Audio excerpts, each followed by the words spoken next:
Item ಯಾವುದೇ ಇರಲಿ try ಮಾಡಿ ಆಚಿ ಚಿಕನ್ ಮಸಾಲಾ. ಇನ್ನು ಸಿದ್ದರಾಮಯ್ಯ ಅವರು ರಾಜೀನಾಮೆ ಕೊಡೋದಕ್ಕೆ ಮುಹೂರ್ತ ಫಿಕ್ಸ್ ಆಗಿದೆ. At the same time D K Shivakumar ಅವರ ಪದಗ್ರಹಣಕ್ಕೂ ಕೂಡ ಮುಹೂರ್ತ ಫಿಕ್ಸ್ ಆಗಿದೆ.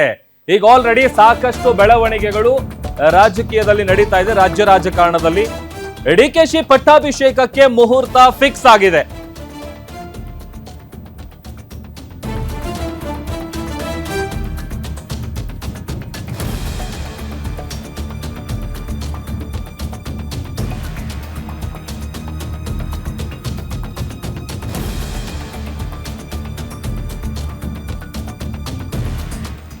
ಸೊ ಅಲ್ಲಿಗೆ ಸಿಎಂ ಸಿದ್ದರಾಮಯ್ಯ ಅವರು ನಾಳೆ ರಾಜ್ಯಪಾಲರನ್ನ ಭೇಟಿ ಮಾಡ್ತಾರೆ, ತಮ್ಮ ಸ್ಥಾನಕ್ಕೆ ರಾಜೀನಾಮೆ ನೀಡ್ತಾರೆ. ಅದಕ್ಕೆ ಮುಹೂರ್ತ ಫಿಕ್ಸ್ ಆಗಿದೆ. ಇತ್ತ ಡಿ ಕೆ ಶಿವಕುಮಾರ್ ಅವರು ಸಿಎಂ ಆಗುವಂತ ವಿಚಾರಕ್ಕೆ ಸಂಬಂಧಪಟ್ಟಂತ ಡೀಟೇಲ್ಸ್ ಗೊತ್ತಾಗ್ತಾ ಇದೆ. ಈಗ ಯಾವ ಜಾಗದಲ್ಲಿ ಪದಗ್ರಹಣ ಕಾರ್ಯಕ್ರಮ ನಡೀಬಹುದು ಅದಕ್ಕೆ ಸಂಬಂಧಪಟ್ಟಂತ ಡೀಟೇಲ್ಸ್ ನೋಡ್ತಾ ಇದೀವಿ. ಈಗಾಗಲೇ ಸ್ಟೇಡಿಯಂ ಅಧಿಕಾರಿಗಳಿಗೆ ಸರ್ಕಾರ ಮಾಹಿತಿಯನ್ನ ನೀಡಿದೆ ಅನ್ನುವಂಥದ್ದು ಕೂಡ ಗೊತ್ತಾಗ್ತಾ ಇದೆ. ಪೊಲೀಸ್ ಅಧಿಕಾರಿಗಳು ಮೈದಾನಕ್ಕೆ ಭೇಟಿ ನೀಡಿ ಪರಿಶೀಲನೆ ಮಾಡುವಂತಹ ಕೆಲಸ ಕೂಡ ಆಗ್ತಾ ಇದೆ. ಅಲ್ಲಿಗೆ ಡಿ ಕೆ ಶಿವಕುಮಾರ್ ಪ್ರಮಾಣ ವಚನಕ್ಕೆ 30,000ಕ್ಕೂ ಹೆಚ್ಚು ಜನ ಬಂದು ಭಾಗಿಯಾಗಬಹುದಾದಂತ ಸಾಧ್ಯತೆ ಕೂಡ ಇದೆ. ಡಿ ಕೆ ಶಿವಕುಮಾರ್ ಅವರ ಕನಸು ನನಸಾಗ್ತಾ ಇದೆ. ಪಟ್ಟಾಭಿಷೇಕಕ್ಕೆ ಮುಹೂರ್ತ ಕೂಡ ಫಿಕ್ಸ್ ಆಗಿದೆ. ಶುಭ ಶುಕ್ರವಾರವೇ ಬಂಡೆ ಪದಗ್ರಹಣಕ್ಕೆ ಟೈಮ್, ಮುಹೂರ್ತ, ಆ ಕಾಲ, ಆ ಗಳಿಗೆ ಬಂದ್ರೆ ಹಾಗೆ ಆಗ್ತಾರೆ ಅಂತ ಹೇಳ್ತಾ ಇದ್ರಲ್ಲ, ಆ ಟೈಮ್ ಬಂದಿದೆ. ರಾಜ್ಯದ ನೂತನ ಸಿಎಂ ಆಗಿ ಡಿ ಕೆ ಶಿವಕುಮಾರ್ ಅಧಿಕಾರವನ್ನ ವಹಿಸಿಕೊಳ್ಳಲಿದ್ದಾರೆ. ಶುಕ್ರವಾರವೇ ಪ್ರಮಾಣ ವಚನ ಸ್ವೀಕಾರಕ್ಕೆ ಒಂದು ವೇದಿಕೆ ಕೂಡ ಸಿದ್ಧ ಆಗ್ತಾ ಇದೆ. ವಿಧಾನಸೌಧದ ಮೆಟ್ಟಿಲುಗಳಲ್ಲಿ ಪ್ರಮಾಣ ವಚನಕ್ಕೆ ವೇದಿಕೆ ಸಿದ್ಧತೆ ಆಗ್ತಾ ಇದೆ. ಸೊ ಅಲ್ಲಿ ಏನ್ ಪ್ರಿಪರೇಷನ್ ಮಾಡ್ಕೊಳ್ಬೇಕು, ಜೊತೆಗೆ ಎಷ್ಟು ಜನ ಸೇರ್ತಾರೆ, ಎಲ್ಲ ವಿಚಾರಕ್ಕೆ ಸಂಬಂಧಪಟ್ಟಂತ ಸಿದ್ಧತೆಗಳು ನಡೀತಾ ಇದೆ. ಸೊ ಅಲ್ಲಿಗೆ ಆ ಟೈಮು, ಆ ಕಾಲ, ಆ ಗಳಿಗೆ ಏನಿದೆಯಲ್ಲ, ಪದೇ ಪದೇ ಈ ವಿಚಾರವನ್ನ ಡಿ ಕೆ ಶಿವಕುಮಾರ್ ಅವರು ಕೂಡ ಹೇಳ್ತಾ ಇದ್ರು. At the same time D K Shivakumar ಅವರ ಬಣದಲ್ಲಿ ಗುರುತಿಸಿಕೊಂಡಿರುವಂತ ಲೀಡರ್ಸ್ಗಳು ಕೂಡ ಹೇಳ್ತಾ ಇದ್ರು ಶುಭ ಶುಕ್ರವಾರದಂದು.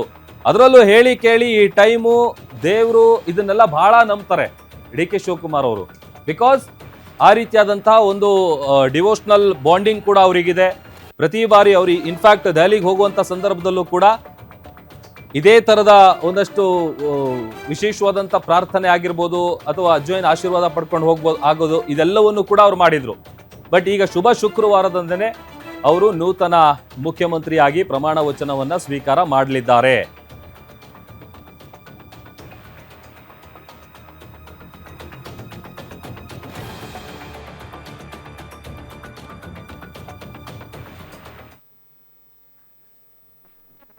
ನೋಡಿ, ಈಗ ಎಲ್ಲ ಆಯಾಮದಲ್ಲೂ ನಾವು ನೋಡ್ತಿರೋದು, ಈಗ ಒಂದು ಸಿದ್ದರಾಮಯ್ಯ ಅವರು ನಾಳೆ ಸುದ್ದಿಗೋಷ್ಠಿ ನಡೆಸಿದಂತ ಸಂದರ್ಭದಲ್ಲಿ ಏನ್ ಹೇಳ್ತಾರೆ ಅನ್ನುವಂಥದ್ದು ಒಂದು ಕುತೂಹಲ.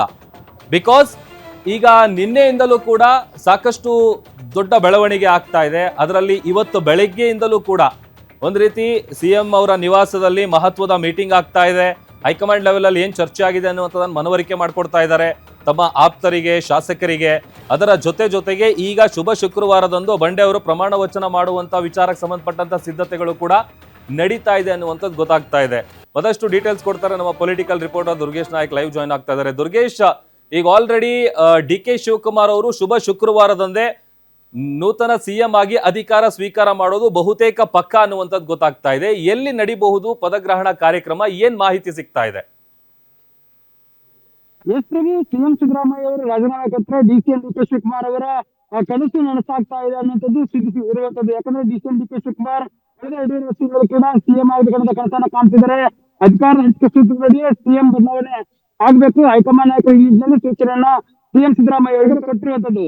ಹೀಗಾಗಿ ಸಿಎಂ ಸಿದ್ದರಾಮಯ್ಯ ಅವರ ರಾಜೀನಾಮೆಯ ಬಳಿಕ ಡಿಸಿಎಂ ಡಿ ಕೆ ಶಿವಕುಮಾರ್ ಅವರಿಗೆ ಪದಗ್ರಹಣ, ಅದರಲ್ಲೂ ಕೂಡ ಬಹಳ ದಿನಗಳಿಂದ ಕನಕಪುರದ ಬಂಡೆ ಕನಸು ಕಾಣ್ತಾ ಇದ್ರಿ. ಶುಭ ಶುಕ್ರವಾರದಂದೇ ಡಿಸಿಎಂ ಡಿ ಕೆ ಶಿವಕುಮಾರ್ ಅವರಿಗೆ ಒಂದು ಸಿಎಂ ಪಟ್ಟದ ಪದಗ್ರಹಣ ಆಗ್ತಿರುವಂತದ್ದು. ಇದು ಎಲ್ಲಿ ಆಗತ್ತೆ ಅನ್ನೋಂಥದ್ದು ಬಹಳ ಕುತೂಹಲ ಮೂಡ್ತಾ ಇದೆ. ಒಂದ್ ಕಡೆ ವಿಧಾನಸೌಧದ ಪೂರ್ವ ದ್ವಾರದ ಮೆಟ್ಟಿಲುಗಳ ಮೇಲೆ ಸಿದ್ಧತೆಯನ್ನ ಮಾಡ್ಕೊಳ್ಳಲಾಗ್ತಾ ಇದೆ. ಇನ್ನೊಂದು ಕಡೆ ಗಂಟೂರು ಸ್ಟೇಡಿಯಂ ನಲ್ಲಿ ಕೂಡ ಈಗಾಗಲೇ ಪರಿಶೀಲನೆ ಮತ್ತು ಸಿದ್ಧತೆಗಳನ್ನ ಮಾಡ್ಕೊಳ್ತಾ ಇರುವಂತದ್ದು.